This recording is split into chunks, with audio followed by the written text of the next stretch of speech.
Good day, participants.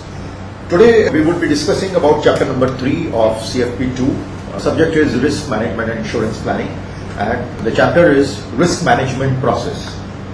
As we have known from our previous chapters about risk, various ways, preliminary ways to manage the risk, today we would study it in more detail. As we know that what is risk? Risk is a situation where there is a possibility of an adverse reaction or an adverse situation.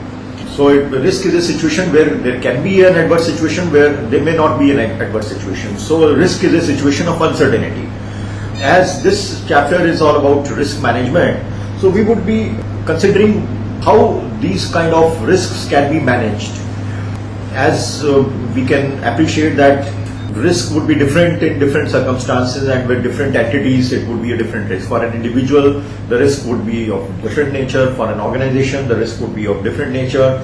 In organizations also, the risk would again differ from one type of organization to another type of organization. For example, if it's a mining industry, it is prone to different kind of risk. If it is an educational institution, it is prone to another set of risks. When we talk about risk management, as you will study in management subject, that what basically is management. Management is basically, it's a process of consisting of 4 important processes. Number 1 is planning, number 2 is organizing, number 3 is directing, and number 4 is controlling.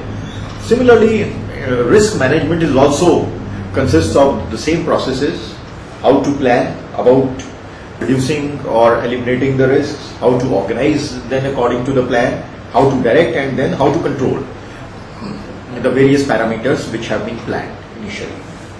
So we would be talking in those lines. Well, first and the foremost job of any organization in order to manage the risk is to minimize the adverse effects of the potential losses of the various reasons at the least possible cost. So therefore, it has to identify various risk exposures faced by its organization. Then it has to select the most appropriate technique in order to reduce those risks, and sometimes to eliminate those risks. Sometimes it may not be possible to eliminate the risk because risks are not in the control of the organization or the person. Otherwise, they won't be called as risks. So sometimes if the risks happens, then how to reduce the after effects of those risks. Now, risk management is done because of various objectives. Various objectives could be, one of the objectives could be mere survival, but survival is also very necessary. First of all, any person or organization thinks about the basic survival. If there is a sudden loss or sudden fortuitous loss, and the organization buildings comes to a doldrums, so in that case the person's whole life's earnings are at stake. So in those circumstances, the organization has to think of ways for its survival. Those cases, if it feels that there are certain risks which it will not be possible to retain them, so it's better to transfer those risks in the form of insurance. So it would be better that risks are insured. Number 2 objective is peace of mind, whether it's from the point of view of an individual or whether it's from the point of view of an organization. If it is from the point of view of an individual, yes, it gives a sense of security in the person that yes, this person is insured, so his family doesn't have to face the various hardships in case of the death of the bread earner. Similarly, in the case of organization also, the organization can concentrate on other activities of the organization. Third objective of risk management is maximization of profits. We know that it's tough competition in every field today. So in industries also, it's age of globalization, and with the liberalization having already set in India, organizations really have to have a global look, and they have to think in international terms. So therefore, in order to survive in this cutthroat competition, they have to try new and innovative ways in order to reduce their costs and increase their profits. So risk management should not take a back seat. because on one hand they are trying for new innovative methods, they are trying to bring new technologies, but on the other hand they are unaware of the risks surrounding the organization. So those risks have to be taken care of.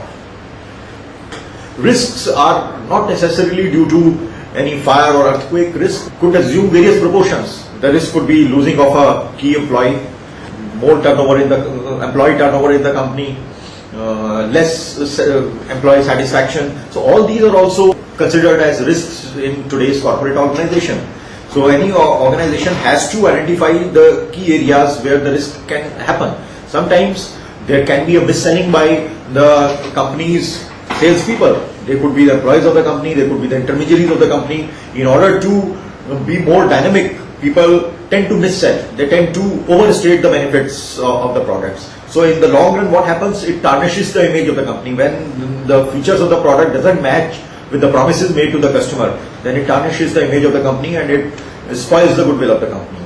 And in those cases of organizations who are regulated by some regulating body, for example, banks are regulated by RBI, insurance companies are regulated by IRDA, stock broking companies and mutual fund companies, asset management companies, they are regulated by SEBI. So in turn, they also have to incur the wrath of the regulating agencies. Their licenses may be cancelled, they may be asked an explanation, or their services can be terminated, etc., etc. So a lot of goodwill or a lot of business is at stake. So therefore, this is also a risk position. So they have to identify those positions, those areas where the risk can happen. Now, another objective could be stable earnings, because any organization doesn't want an interruption in its production, interruption in its service. The moment a risk takes place, there is interruption in the production.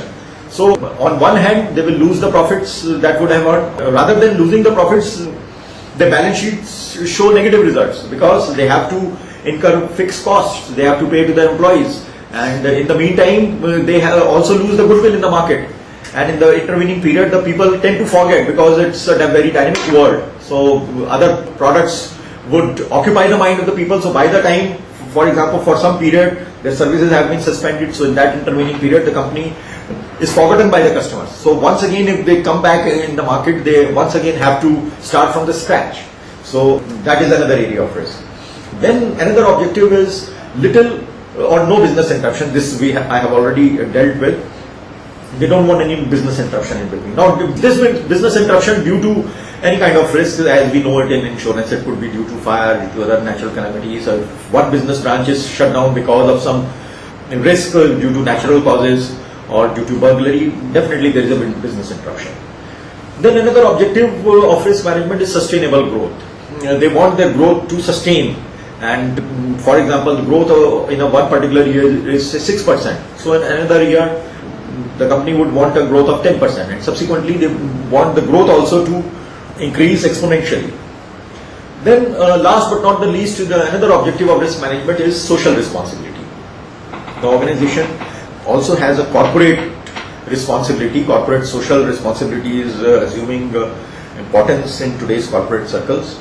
So it has corporate social responsibility towards the citizens, towards its customers, towards the society as a whole. So therefore, it has to see whether its factory is not polluting the surroundings, because after all, the people who are residing in the surrounding areas has got some responsibility towards them also. Let us see what are the various steps in risk management.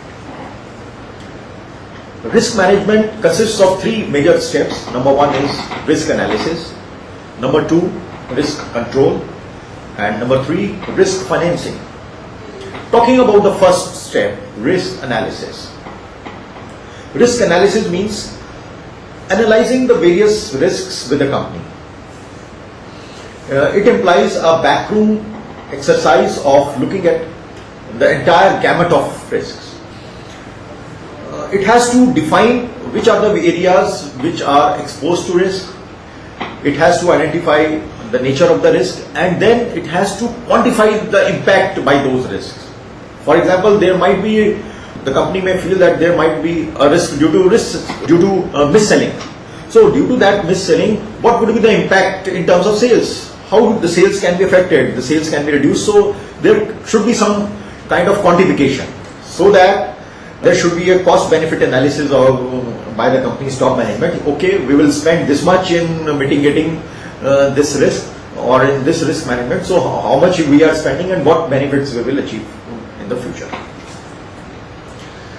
So risk analysis involves risk identification and risk assessment. Risk identification means one has to identify the potential risks facing the organization and identify the source of problems. What is the source of the problem? What is the origin of the problem? And then it has to assess those risks, that is assessing in terms of the frequency of that risk and the severity of the risk. What is the frequency with which it happens and what can be the severity? What would be the quantum of the loss because of one happening? So it may also involve certain statistical concepts in order to quantify those risks. The second step is risk control. Now, how to control those risks? As we know that expected losses are a product of frequency as well as severity. So therefore, in order to control the risk, number one, we have to control the frequency of the risk. That is, if a particular risk, the frequency is, for example, it's a boiler in a factory. So the frequency of boiler explosion is 2 times in a month. So they have to see that yes, we have to reduce the frequency. Instead of 2 times, it should be 0. Nowadays we talk about zero defect products, 0 errors, total quality management, TQM. So therefore, such kind of frequencies should be reduced to the minimum or they should be totally eliminated. And then severity factors also. For example, in the case of fire, we know that the frequency of fire could be once in say 5 years. But even if it happens once in 5 years, the severity would be such that it would engulf the whole factory and it would result in huge losses. Everything would be extinguished in that fire. So the severity is frightening. So therefore, in order to reduce such severity, proper fire control equipments can be installed, proper fire detection systems can be installed, proper fire alarm systems can be installed in the factory, then proper sprinkler systems and other foam systems, other kind of chemicals can be stored so that immediately the fires can be doused in case of any detection of fire. Then there are special fire suits available in case of any live or any important person trapped in the fire. One can save that person. People should be trained in firefighting. Similarly, we see that there are specialized safety departments in large industries. They have their own fire brigade firefighting equipments. In smaller towns, we have seen in Haridwar, where BHEL is located. Once there was a fire, the municipal authorities could not send their fire tenders in time, or rather they were inadequate to handle the volume of fire in one particular place. But then BHEL services were employed in those cases because they were having more modern equipments and more trained personnel to deal with such kind of emergencies. So this means that how to reduce the severity of such risk. So risk control also means to break down into the following things. So in the matter of gist, we can say the aim of the organization should be, number one, loss prevention. Loss prevention means to prevent the loss from happening, to reduce the frequency of the happening, and ultimately to ensure that such losses do not happen. And secondly, loss minimization. In case of such happening, one cannot say that okay, my factory, there cannot be any fire in my factory, there cannot be any kind of accident in my factory. My machineries are so modern, no person can put his hand in the machinery. I mean, no bearings can fall apart and it cannot injure anybody. But in case of injury, what are the measures you have taken to reduce those risks? So loss minimization is also very necessary to reduce the severity of the losses. Now, in order to control the risks, that is to reduce the frequency and severity, definitely an amount has to be allocated for controlling such risks. So therefore, risk financing also is an important part of risk management. The top management should provide provision in its finance to control such losses, because the risk may have to be transferred to the insurance company, so definitely there would be spending in terms of premiums. Then in the case of risk reduction by way of installing some sophisticated equipments, again there would have to be some investment. People would have to be trained, equipments would have to be ordered, then their maintenance of the equipments, etc. In case of risk transfer, as we know that risk transfer takes place when counterparty, in this case we understand risk transfer by way of insurance. So insurer agrees to assume the risk and it charges the price in the form of premium. Insurance is the most common form of risk transfer, as we know. Second is risk retention. Many times the companies decide to retain the risk. So they have to decide which risk to retain. For example, there are certain organizations which retain the risk, which do not transfer the risk. For example, Indian Railways, because they have a huge number of employees with them. So they are not insuring the risks with an insurance company. They are their own insurers, because they have a huge amount of corpus in terms of giving salaries to the people, to their employees, in terms of running a large network of railways. So they are their own insurers. Similarly, the defense services in India, whether it's Army, Navy or Air Force, they are their own insurers. They don't insure their employees. In turn, the services give them insurance from their own funds. Talking about insurance market dynamics. Insurance marketplace is characterized by relatively fixed demand and has many features of commodity market. People buy insurance because of need, and sometimes it is also required by law. For example, in our country, in the case of motor insurance, third party or the liability insurance is compulsory. So in that case, it is required by law. So therefore, the requirements keep on changing. So organization has to assess the risk control measures, the risk retention measures periodically. It's not that once particular planning has been done. So one has to monitor these plans. Like in any kind of management, there is planning, there is organizing, then there is directing, and then you have to control the risk. You have to take a feedback. Yes, whatever we had planned, it's properly organized, and whether the risks are under control or not. So, and then one has to then revert back again to the planning stage. Maybe one has to incorporate the necessary changes in the planning. So therefore, it is a dynamic process. If we talk about underwriting cycle, underwriting, as we know, it's a department with insurance companies which assesses the risk, various risks, and accordingly, and after assessment of the risk, then it decides whether to grant the insurance or whether to refuse the insurance, and if it has to grant the insurance, on what terms and conditions should grant the insurance. So therefore, underwriting, it's also a cycle. So it's a pattern of gains and losses within the insurance industry that repeats over time, where rates and premiums alternately rise and fall rather than growing smoothly. So status of underwriting can be ascertained by a measure called combined ratio. So, and the combined ratio is the ratio of paid losses and loss adjustments expenses plus underwriting expenses to premiums. Well, underwriting cycle, there are various reasons of underwriting cycle. Because insurance company also has to vary its rates, premium rates, according to the market dynamic. Because of the changes in interest rates, it has to alter its premiums. Because of stock market fluctuations, like nowadays in Indian market, we see that the stock market is going upwards day by day.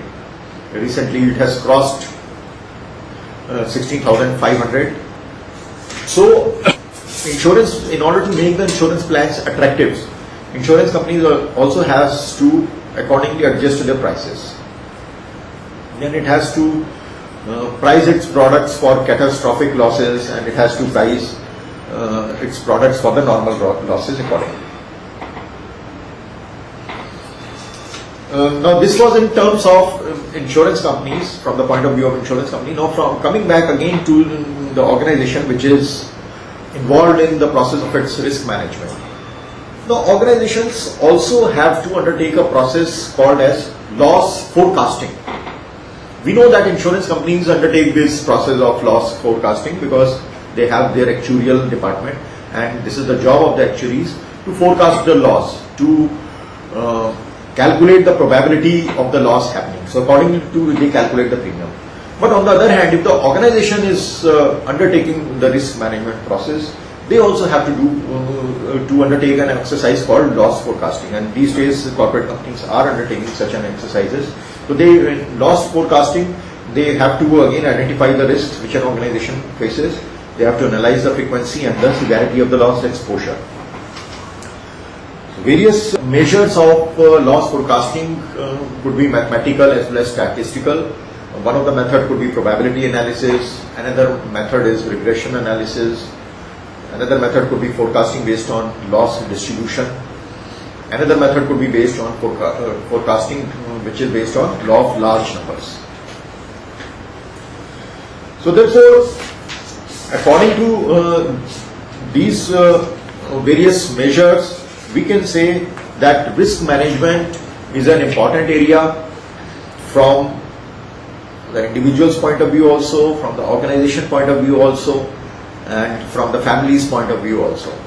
In our day-to-day lives also, we have to manage our risks, we have to manage the investment risk. These days it is said that if one has not invested his or her money in the stock market or in mutual funds, one has only invested his money in money marketing instruments, for example PPF, NSE, then also one has not managed his risk properly because one has not seen the upward trend in the market. So one has not tried to utilize the upward swing in the market. So one is at a loss if one has not tried these markets. So therefore one has to analyze the various pros and cons, whether it's in the investment area, whether it's in job, or whether it's in marriage, whether it's in business, or whether it's in economy. So both micro environmental issues also have to be considered and macro environmental issues have to be considered.